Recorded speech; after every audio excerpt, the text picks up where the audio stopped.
I was standing in my own kitchen unwrapping a stack of wedding china when a stranger's voice on the phone told me something no wife should ever have to hear about her husband. "I saw them together," he said. "Your husband and his mother. Don't tell him. Come alone." I stood there with a teacup in my hand, staring at the two people I trusted most in the world, laughing softly in my living room, and I understood in that instant that the life I thought I was building might already be gone. My name is Catherine Baker, and 7 days earlier my husband Jonathan and I had closed on the house of our dreams, a 2-story colonial with a wraparound porch and a garden bed I'd already mapped out in my head for tomatoes and hydrangeas. I had put down most of the money myself, an inheritance from my father, a man who spent 30 years teaching high school chemistry and never once complained about the modest life it gave him. He left me enough to make this house possible. And when I signed the closing papers, I remember thinking that he would have been proud. I remember thinking that finally, at 40 years old, I had built something permanent. The call came on a Tuesday afternoon while boxes still lined the hallway and the smell of fresh paint hung in the air. I didn't recognize the number, so I almost let it go to voicemail. Something made me answer. "Mrs. Baker, this is Thomas Reed. I sold you the house." I remembered him instantly, a soft-spoken man in his 70s, a retired electrical engineer with kind eyes and a slight tremor in his hands when he shook mine at the closing table. He'd lived in that house for 31 years with his late wife, and when he handed over the keys, he'd told me he hoped it would treat me as well as it had treated them. "Mr. Reed, is everything all right?" There was a pause long enough that I thought the call had dropped. "I need to apologize for something," he finally said. "When we set up the smart home system years ago, we installed a security camera in the living room. I disconnected most of them before the sale, but I missed one. It's still linked to my cloud account. I only noticed because I got a notification a few days ago and I went to delete the footage and He stopped again. "Mrs. Baker, I think you need to see this yourself." My stomach tightened, though I couldn't have told you why. "See what?" "I'd rather not say over the phone. I saved everything to a drive. Please come see me. Alone. Don't say anything to your husband yet." His voice dropped lower, careful, almost protective. "Please, come alone." I told him I would, and I hung up before I could ask anything else because my hands had started to shake and I didn't want him to hear it in my voice. I set the phone down on the counter and looked through the doorway into the living room where Jonathan was standing on a step stool, hanging a framed photograph of his parents' wedding day. And his mother Diane was directing him with the calm authority of a woman who had never once doubted her own judgment. "A little to the left," she said, and Jonathan adjusted it without complaint, the way he always did with her. They were laughing about something, some small joke I hadn't caught, and for a moment I just watched them searching their faces for some crack, some sign of whatever Thomas Reed thought I needed to see. There was nothing. Jonathan turned and caught my eye and smiled at me, that same easy smile that had made me fall for him 12 years ago, back when I was still grieving my father, and he showed up at exactly the right moments with exactly the right words. "You okay?" he asked. "You look pale." "Fine," I said. "Just tired. I think I'm going to run out for a bit. I forgot we're low on paint for the guest room." It was a lie, smooth and immediate, and it frightened me a little how easily it came. Diane glanced at me, her eyes lingering half a second too long the way they sometimes did, as if she were always quietly measuring me against some standard I would never meet. "Take your time, dear," she said. "We'll finish up here." I grabbed my keys and my purse and walked out to the car with my heart hammering against my ribs, and I sat behind the wheel for a full minute before I could make myself turn the key. I told myself it was nothing, a misunderstanding.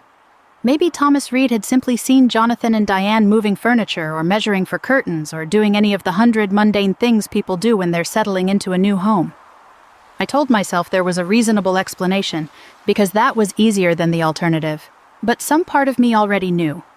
Some part of me had known for a while in the way, you know a storm is coming before the sky actually turns the small hesitations. Before Jonathan answered certain questions the way Diane had insisted on being there for the final walk through, the way both of them had grown a little too comfortable, a little too fast in a house that had my father's money holding up its foundation. I pulled out of the driveway and looked once in the rearview mirror at the house, my house, I reminded myself, glowing gold in the late afternoon light, looking exactly like the future I had planned for myself. I didn't know yet that I was driving toward the moment that would end my marriage. I only knew that whatever waited for me at Thomas Reed's front door, I needed to see it with my own eyes. Thomas Reed's new place was a small rental on the other side of town, the kind of tidy, quiet house that belongs to a man who has spent his whole life being careful. He opened the door before I even knocked, as though he'd been watching for my car, and the look on his face told me this wasn't going to be the misunderstanding I'd hoped for on the drive over. "Thank you for coming," he said, stepping aside to let me in. "I wasn't sure you would." "You made it sound important." "It is." He led me to a small kitchen table where a laptop was already open, the screen dark, waiting. "Please sit." I sat, and I noticed my hands were cold despite the warm afternoon, and I folded them together in my lap because I didn't want him to see them trembling. Thomas lowered himself into the chair across from me with the careful movements of a man whose knees had given him trouble for years, and he was quiet for a moment before he spoke again. "I want you to understand something first," he said. "I'm not a man who goes looking for other people's business. I built that camera system myself years ago, mostly for my wife's peace of mind when I traveled for work. When we sold the house, I disconnected every camera I could remember. I missed one, the one behind the bookshelf in the living room, wired into an outlet I forgot even existed. I only found out it was still active because my cloud storage sent a notification that it was full." He paused. "I went to delete the footage, and then I watched it, and I couldn't in good conscience delete it without showing you first." "Show me," I said, because I couldn't bear the waiting anymore. He turned the laptop toward me and pressed play. The footage was time-stamped from 4 days earlier, a Friday afternoon when I'd been at the office finishing a project that had kept me late into the evening. The angle was slightly elevated, looking down over the living room, my living room still half-furnished boxes stacked along one wall. I watched Jonathan let himself in through the front door, and a moment later, Diane followed him inside, glancing around the room the way a person looks at something they're already picturing as their own. I watched myself lean forward without meaning to, as though getting closer to the screen might somehow change what I was about to hear. "She still thinks this house belongs to both of you," Diane said on the recording, settling onto the arm of the sofa, her voice carrying that particular blend of warmth and steel I'd heard my entire marriage.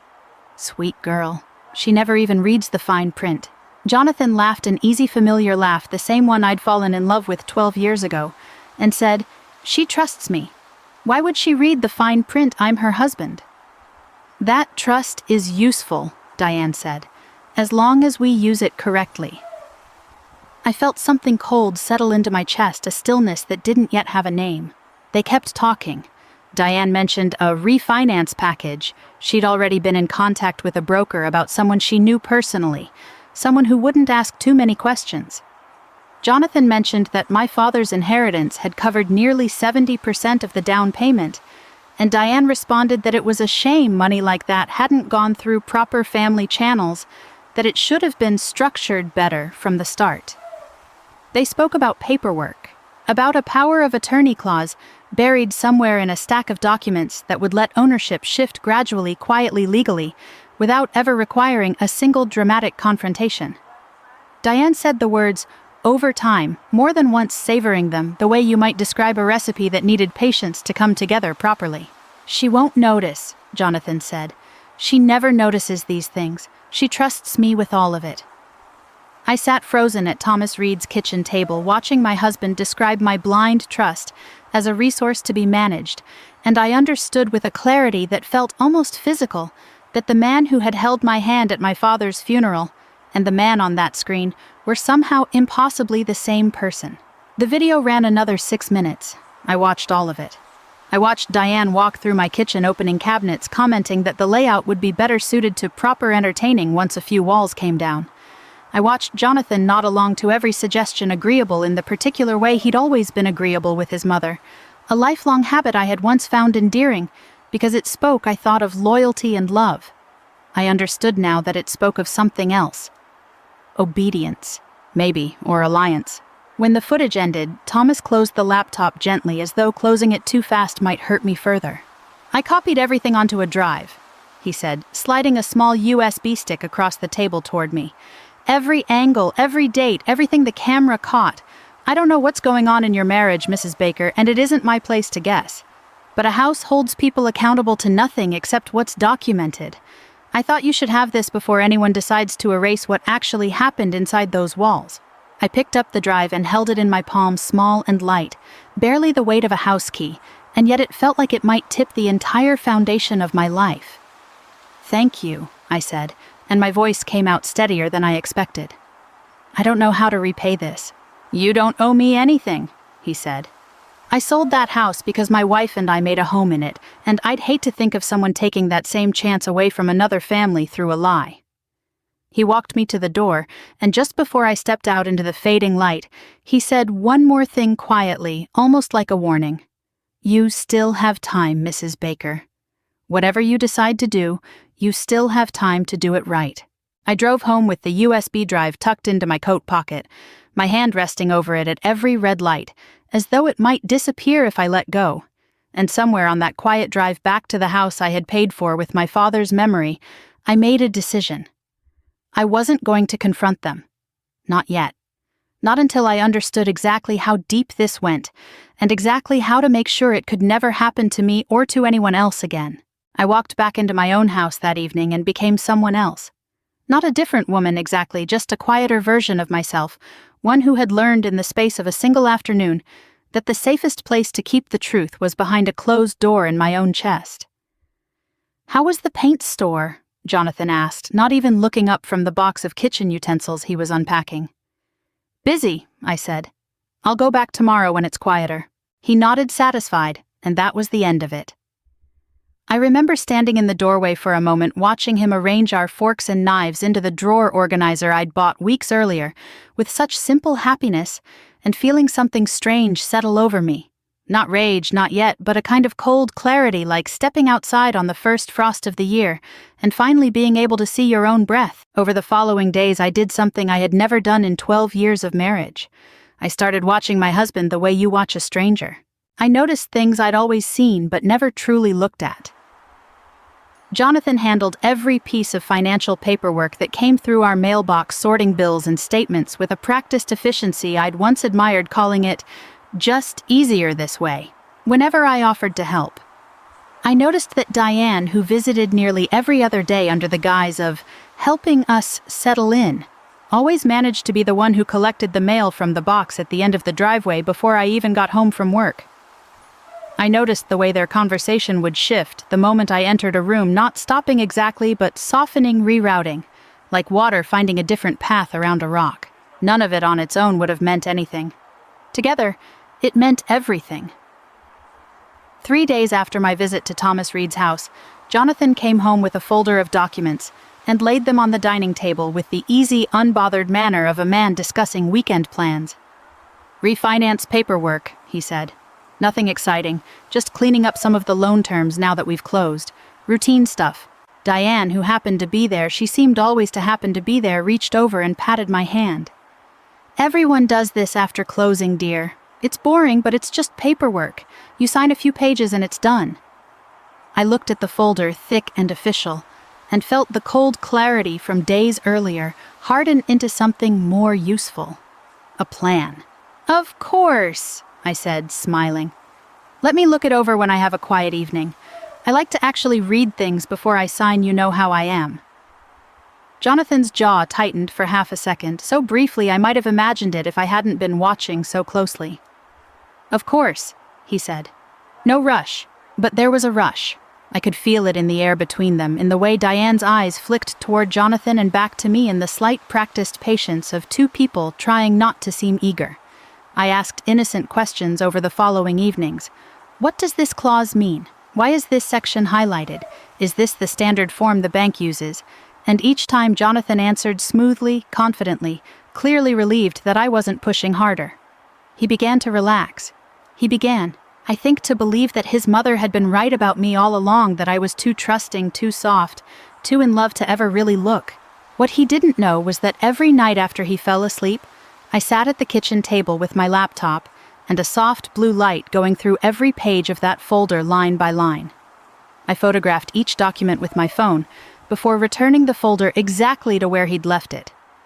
I opened a new email account under a name that meant nothing to anyone but me, and began forwarding copies there along with photos, screenshots, and dates. I kept a small voice recorder in my cardigan pocket during family dinners, capturing conversations I would later replay in my car during my lunch break, parked 3 blocks from my office, where no one I knew would see me crying quietly before wiping my face and going back to work like nothing had happened. I built a folder of my own, a shadow archive invisible to them growing heavier every day with proof of exactly what I'd witnessed on Thomas Reed's laptop. It was on the 5th night, reading by the small glow of my screen while Jonathan slept upstairs, that I found the clause that changed everything. Buried on page 14 of the refinance documents in language so dense and technical it seemed designed to be skipped over, was a provision granting Jonathan limited power of attorney over matters related to the property, to be enacted upon my signature and notarized approval. It was worded carefully, almost elegantly, framed as a convenient something to streamline future paperwork, so I wouldn't be burdened by routine administrative matters. I read it 3 times to be certain I understood what I was looking at. It wasn't a refinance, or rather it was a refinance wrapped around something else entirely. A legal key that once turned would let Jonathan make decisions about my house, my father's money, my future without ever needing to ask me again. I sat very still in the dark kitchen listening to the old house settle around me, its unfamiliar creaks still strange to my ears after only a week of living there. I thought about my father, about the quiet, careful way he'd saved his money over 30 years of teaching chemistry to teenagers who mostly didn't care about how he used to tell me that the surest way to lose something valuable wasn't theft. It was trust handed to the wrong person without ever checking where it landed. I closed the laptop, and for the first time since that phone call, I allowed myself a small, grim smile in the darkness. They thought I was signing away my future. I was about to make sure I never lost it at all. I found Michael Grant's name the way most people find lawyers when they're afraid to ask anyone they know. A late-night search on my phone in bed with the screen brightness turned all the way down so the light wouldn't wake Jonathan beside me. Real estate attorney. 26 years of practice. Reviews that used words like discreet and thorough. I called his office the next morning from the parking lot of the grocery store, my heart pounding as though I were doing something shameful instead of something necessary, and I asked for the earliest appointment available that didn't require me to explain myself to a receptionist. Michael Grant's office was small and unglamorous, tucked above a dry cleaner's on a quiet street, and I liked him immediately for exactly that reason. Nothing about him seemed interested in impressing me. He was maybe 58 gray at the temples, with the unhurried manner of a man who had seen every version of the story I was about to tell him, and had stopped being surprised by any of them years ago. I brought everything: the USB drive, my photographs of the documents, copies of emails, the voice recordings which I'd organized by date on my phone. I set it all on his desk like evidence at a trial because, in some sense, I suppose that's exactly what it was. He watched the footage first in silence, his expression unreadable, occasionally pausing to write something on a legal pad in handwriting too small for me to read upside down. When it ended, he sat back in his chair and looked at me for a long moment before he spoke. "Mrs. Baker, I want to be direct with you because I think you'd prefer that to gentleness right now." "Please," I said. "This is not a routine refinance. The power of attorney clause on page 14, if signed and notarized, would give your husband broad authority over decisions related to the property. Not immediately total control, but enough scaffolding that over time, with a few more carefully worded documents, he could transfer ownership, take out loans against the equity, or sell the property, all without requiring your active participation in each step. It's built to look harmless. It's built to be signed by someone who trusts the person handing it to them and doesn't read past the first paragraph." I felt my hands tighten in my lap. So it's legal. On its face, yes. That's what makes it dangerous. There's nothing illegal about a spouse asking another spouse to sign paperwork. The law generally assumes that if you signed something, you understood it, which means the only real protection you have is not signing it, and making very sure they can't quietly force the issue another way. Can they? Not if we move quickly. He tapped his pen against the pad. I can file protective measures today. a notice of interest, updated deed language, and a formal record establishing you as the sole party with authority to approve any transfer or encumbrance on the property. It won't stop them from asking you to sign anything. But it will mean that even if you did sign under pressure or without fully understanding, any transfer would require your personal, verified appearance and separate legal counsel review before it could be finalized. In plain terms, I'm building a wall around the house that only you can open. Relief moved through me so suddenly it was almost dizzying. But underneath it sat something harder, something that had been growing since the night I first read that clause by the glow of my laptop. I want more than a wall, Mr. Grant. I want them to understand exactly what they tried to do. I want it documented. I want it undeniable. He studied me for a moment, and something shifted in his expression, not surprise exactly, but a kind of quiet respect. Then we do this carefully. You continue exactly as you have been. Don't refuse to sign. Don't confront them. Let them believe they're close to finishing what they started.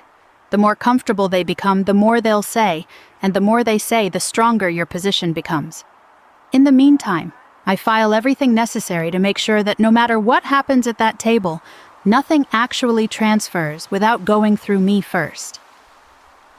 I left his office that afternoon with a folder of my own, now carbon copies of every filing he'd promised to submit that week, and I drove home rehearsing quietly the version of myself I needed to keep performing. Grateful wife, trusting wife. A woman slowly, sweetly coming around to signing away a life she didn't yet know was already legally armored against them. It worked better than I expected. Within 2 days, Jonathan's demeanor had shifted from cautious to comfortable, the tightness I'd noticed around his jaw during our first conversation about the paperwork now entirely gone. He began speaking more openly at dinner, mentioning offhand that maybe once things were settled, he'd finally get quotes for that home office he'd always wanted in the basement. Diane, sensing victory the way she seemed to sense everything, began arriving with paint swatches and furniture catalogs, holding them up against my walls, with the proprietary confidence of a woman decorating a house she already considered hers. I watched them build their comfort like a house of cards, one relaxed conversation at a time, and I said nothing to disturb it. On a Thursday evening, Diane mentioned almost casually that she knew a notary who could come by the house directly, so much easier than driving somewhere dear, especially with how busy you've been. I let a beat of hesitation pass, the kind a woman might show when finally letting go of something she'd been holding too tightly, and then I smiled. "Monday," I said. "Let's do Monday. I'll have the whole weekend to feel settled about it." Diane's face lit with something close to triumph. Jonathan reached over and squeezed my hand, and I let him, and I smiled back at him with an ease that would have terrified me a week earlier, because I understood now, watching his relieved, satisfied face, that I was no longer the woman standing in the way of his plan. I was the woman closing the trap around it. The days between Thursday and Monday passed strangely stretched thin by a tension only I seemed to feel. In the house, everything looked like happiness. Jonathan hummed while he made coffee in the mornings. Diane arrived nearly every afternoon now, tape measure in hand, murmuring about where a sectional might go once we open up this space a little, as though the walls themselves already belonged to a future she'd already decided on. I let them talk.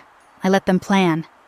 I poured coffee and nodded at fabric swatches and asked polite questions about square footage, and underneath all of it I kept my phone recording in my cardigan pocket, kept my eyes open, kept building the case that Michael Grant would later call, with quiet professional understatement, one of the more thorough evidentiary files I've seen from a client who wasn't a lawyer herself. On Friday evening, Jonathan started talking about renovations with an openness he'd never shown before we married. He wanted to knock down the wall between the kitchen and the dining room. He wanted a home office in the basement, maybe a wet bar for entertaining his college friends, the ones who still called him by the nickname he'd had at 22. He talked about all of it with the loose, easy confidence of a man discussing a house he no longer thought of as jointly owned, but simply his, with me as a pleasant cooperative presence somewhere in the background of his plans. "We could even look at getting a place upstate eventually," he said, refilling his wine glass. "Once things are more flexible financially." "Flexible how?" I asked, keeping my voice light, curious, the voice of a woman who still believed she was simply along for the ride. "Oh, you know. Once the paperwork's finalized, there's more room to make moves. Refinance again down the line, maybe pull some equity for investments. Nothing to worry about." He smiled at me over his glass, and I smiled back, and I thought about Thomas Reed's camera behind the bookshelf, still capturing everything, still quietly telling the truth even when no one in the room wanted it heard. Saturday brought Diane in full force, moving through my kitchen with a confidence that had stopped bothering to disguise itself as guest-like politeness. She opened the pantry and rearranged 2 shelves for better flow. She stood in the center of the living room, hands on her hips, and told Jonathan that the fireplace mantle would need to be replaced. Something with real character, not this builder-grade nonsense, the way you'd speak about a house you already owned outright. Not one still legally standing in another woman's name. It was Sunday evening, the night before the scheduled signing, that gave me the piece of evidence I hadn't even known I was still missing. Jonathan found me in the kitchen, washing the last of the dinner dishes, and he came up behind me, wrapping his arms around my waist in a gesture so familiar, so achingly ordinary, that for one unguarded moment, I nearly forgot everything I knew about him. He kissed the side of my head and murmured low and warm, thinking he was speaking only to me, thinking he was speaking to a woman who trusted him completely. Once everything's transferred, he said, "You won't even have to think about any of this again. You'll just wake up one day and it'll all be handled. You won't even realize how it happened. That's the whole point. I want to protect you from having to deal with all this stress." I kept my hands moving in the soapy water, kept my breathing even, and somewhere in my cardigan pocket, the small recorder captured every word. "That sounds nice," I said, and I meant it to sound soft, grateful, the voice of a woman being cared for. Only I knew what those words actually were, a full, unguarded confession spoken by a man so certain of his victory that he no longer felt any need for caution. Monday morning, I met Michael Grant one final time before work in the parking lot of a coffee shop, 3 towns away from anywhere either of us was known. He confirmed that every filing was complete. The notice of interest recorded, the deed protections in place, the documentation package assembled and ready to be presented the moment it was needed. He looked at me with the same quiet respect he'd shown since our first meeting. "Are you ready for this evening?" he asked. "I've been ready," I said, "since the day I watched that video." That evening, I came home and found Jonathan setting the dining table with unusual care, the good plates, the candles we'd received as a wedding gift, and never once used a bottle of wine he'd clearly chosen for the occasion. Diane arrived shortly after, dressed as though for a small celebration, her smile wide and satisfied. A little dinner before the signing. Jonathan said, pulling out my chair for me, "We thought you deserved something nice given everything you've been so understanding about." I sat down at the table. My father's money had helped build across from the 2 people who had spent weeks quietly planning to take it from me. And I smiled, and I picked up my glass when Jonathan raised his in a toast. To new beginnings. He said, his eyes warm, his voice full of a happiness I once would have given anything to earn. To new beginnings, I echoed, and I meant something entirely different by it than he did. Diane smiled at us both, radiant, already decorating a house that would never truly be hers, and neither of them noticed the way I kept glancing toward the front door, waiting, counting the minutes, knowing that somewhere on the road toward our house, a car was already on its way, carrying a man who would arrive before dinner ended and change everything they thought they had already won. Dinner unfolded exactly the way Jonathan had planned it. Candlelight flickering against the good China wine poured a little too generously. Diane telling a long story about Jonathan's childhood that was meant, I think, to remind me of how deeply he belonged to this family, how naturally I should want to belong to it too. I laughed in the right places. I asked the right questions. I ate very little because my stomach had been tight with anticipation since that morning. But no one seemed to notice, too absorbed in their own quiet celebration to look closely at me. When the plates were cleared, Jonathan reached into the sideboard drawer and pulled out the folder, setting it on the table between us, with a gentleness that almost looked like reverence. He opened it to the final page, smoothing it flat with his palm, and slid a pen across the tablecloth toward me. "No rush," he said, though his eyes said otherwise. "Whenever you're ready." Diane leaned forward slightly, her wine glass forgotten in her hand, watching the pen the way a person watches the last few seconds before a firework goes off. I picked it up. I let my fingers rest against it for a moment, feeling the weight of it, feeling the weight of everything the last 2 weeks had asked of me. The silence I'd had to keep, the smiles I'd had to fake, the nights I'd spent awake with a phone recorder in my pocket and a heart full of grief for the marriage I'd thought I had. I lowered the pen toward the signature line. The doorbell rang. Jonathan's head snapped up, a flicker of irritation crossing his face. "We're not expecting anyone," he said more to himself than to me, and he glanced at his mother, who shook her head slightly, equally confused. "I'll get it," I said, and I set the pen down without signing a single letter.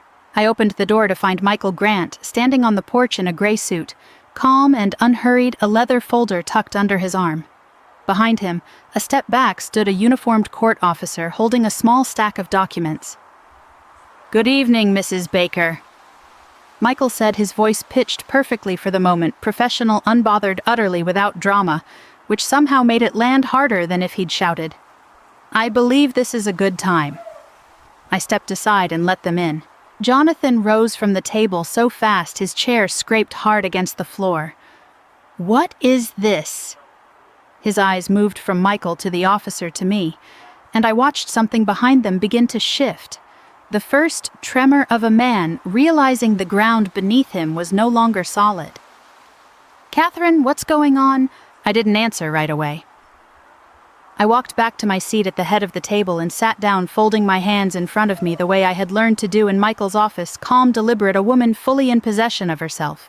"Mr. and Mrs. Baker," Michael said, addressing Jonathan and Diane both, "I'm here on behalf of my client Catherine Baker to formally notify you that the property at this address has been legally protected against unauthorized transfer, refinancing, or encumbrance. Any documents requiring her signature for such purposes are void as of today, and any future attempt to alter ownership status will require independent legal review and her verified, unpressured consent." The court officer stepped forward and placed the documents on the table beside the folder.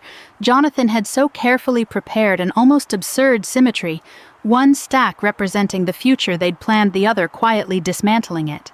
Diane's face had gone pale, her earlier warmth entirely drained away, replaced by something colder, sharper, the calculation she usually kept so carefully hidden now fully visible. "This is absurd," she said. "This is our family's home. Jonathan has every right. Jonathan has whatever rights are granted to him under the law and under any agreement Catherine willingly and knowingly enters into," Michael said evenly. "Neither applies here." Then he reached into his leather folder and set down one by one the evidence I had spent 2 weeks gathering in silence. Printed transcripts of the security footage from Thomas Reed's camera. Screenshots of the refinance documents, page 14, circled in red. Copies of emails between Diane and the mortgage broker she'd contacted without my knowledge. And finally, a small device, the voice recorder, which Michael pressed play on, filling the dining room with the sound of Jonathan's own voice from the night before, warm and unguarded, saying words he never imagined would be replayed in front of a court officer at his own dinner table. "Once everything's transferred, you won't even have to think about any of this again. You won't even realize how it happened." Jonathan's face drained of color. Diane sat frozen, staring at the recorder as though it were something that had betrayed her personally. "How long have you known?" Jonathan asked, his voice quieter now, stripped of its earlier confidence, almost pleading. I looked at him, really looked the way I hadn't allowed myself to since that first phone call, searching one last time for some trace of the man I had married, the one who held my hand at my father's funeral, the one I had trusted with everything I had left in the world. "Long enough," I said. The words hung in the room, simple and final, and I watched something in Jonathan's expression finally break. Not surprise, not even anger, yet just the slow sinking understanding of a man who had spent weeks so certain of his own success that he never once considered the woman across the table might be watching him just as carefully as he'd been watching her. Diane opened her mouth to speak, then closed it again, her eyes moving over the documents on the table with the desperate calculation of someone searching for an exit that no longer existed. The candles were still burning. The wine was still half full in our glasses. And somewhere beneath the ruins of the celebration, Jonathan had planned so carefully, I felt something I hadn't expected to feel yet, not triumph exactly, but a quiet, settling certainty that whatever came next I would face it standing on ground that was finally and undeniably my own. For a long moment, no one at the table moved. The candles burned lower wax, pooling unevenly against the good china we'd never used before that night, and the silence stretched until Jonathan finally found his voice again, though it came out smaller than I'd ever heard it. "Catherine, this isn't what it looks like. I never meant to take anything from you. I was trying to make things easier for both of us. You've always hated dealing with paperwork with all the financial stuff. I was just trying to handle it so you wouldn't have to." "You were trying to handle it," I repeated quietly, so completely that I would have needed your permission to make decisions about my own house. He had no answer for that. Diane, however, straightened in her chair, composing herself with the same brittle dignity she'd worn at every family gathering I'd ever attended. "This is a misunderstanding born of overcaution," she said, addressing Michael Grant directly as though she might still negotiate her way out of a room that had already closed around her. "We were simply trying to streamline the family's financial planning. There's no crime in wanting things structured efficiently." Michael didn't raise his voice. He rarely needed to. "Mrs. Baker," he said, using my name deliberately, letting it settle in the room as a correction to whatever version of ownership Diane still imagined for herself. "Efficient financial planning doesn't require concealing intent from the person whose signature you need, nor does it require characterizing that person's trust as something to, in your son's words, use correctly. I have that on recording as well. Should you'd like me to play it again?" Diane's mouth pressed into a thin line. She said nothing further. The court officer stepped forward with quiet procedural calm and confirmed what Michael had already explained, that the property remained solely mine, that any financial authority Jonathan may have believed he was gaining through the refinance paperwork had been formally revoked and blocked before it could ever take effect, and that further legal action, should I choose to pursue it, remained entirely available to me. Jonathan's face throughout all of this moved through something like grief, though I found I couldn't fully trust that either, not anymore. Perhaps it was simply the grief of losing what he'd planned. I didn't know, and for the first time in 12 years, I realized I didn't need to know. It wasn't my responsibility to understand him anymore. They left within the hour. Jonathan packed 2 suitcases in near silence, moving through the bedroom we'd shared for barely 2 weeks, with the stiff, careful motions of a man trying to preserve some final shred of composure. Diane waited by the front door, arms crossed, refusing to look at me. Though just before she stepped outside, she turned and said in a voice stripped of all its earlier warmth, "You'll regret this. Family is family, Catherine. You'll learn that the hard way, alone in this house." "I already have a family," I said. "The one my father built for me. And this house is part of what he left me, not something I'm willing to hand over to protect people who were never protecting me back." She didn't respond. The door closed behind them both, and the sound of it, quiet, final, ordinary, was somehow louder than anything that had happened all evening. I stood alone in the front hallway for a long time after they'd gone, listening to the house settle around me, the way it had on that first strange night, with Thomas Reed's USB drive sitting heavy in my coat pocket. I walked slowly through each room the way you might walk through a house you were seeing for the first time, though nothing about it had physically changed. The same hardwood floors my father would have run his hand along, admiring the craftsmanship.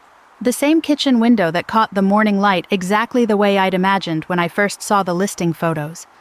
The same living room where a small hidden camera behind a bookshelf had quietly, faithfully told the truth when no one else would. It didn't feel like the house had changed. It felt like I finally understood what had been true about it all along, that it was mine fully and completely, in a way it had never quite felt before that phone call, before that video. Before I learned exactly what I was capable of when everything I loved was threatened. I called Thomas Reed the next morning, mostly to thank him again, though I think what I really wanted was simply to hear a kind voice after everything. He was quiet for a moment when I told him how it had ended, and then he said something I've carried with me since. "Houses hold on to the truth longer than people do, Mrs. Baker. I'm just glad this one still had a little truth left to give you. I think about that often now, in the months since, how close I came to signing away everything my father worked his whole life to give me, simply because I trusted the wrong smile at the wrong table. I think about how love, real love, doesn't need to be protected through secrecy, through paperwork slipped quietly past someone who trusts you too much to read the fine print. I think about how the truest kind of partnership is built in the open, not behind a mother-in-law's carefully arranged furniture catalogs or a husband's practiced reassurances. I still live in that house. I've since put in the tomato garden I always planned, and some mornings I sit on the porch with my coffee and watch the light move across the yard, and I think about how easily I could have lost all of it. Not just the walls and the windows, but the quiet, hard-won peace of finally trusting my own eyes over anyone else's words. If you were in my position, I wonder what you would have done differently or the same. I'd love to hear your thoughts in the comments below, and to know where in the world you're watching from tonight. We have so many more stories like this one to share with you, so please subscribe so you never miss a moment like this. Thank you for staying with me until the very end. Let's keep walking this road together.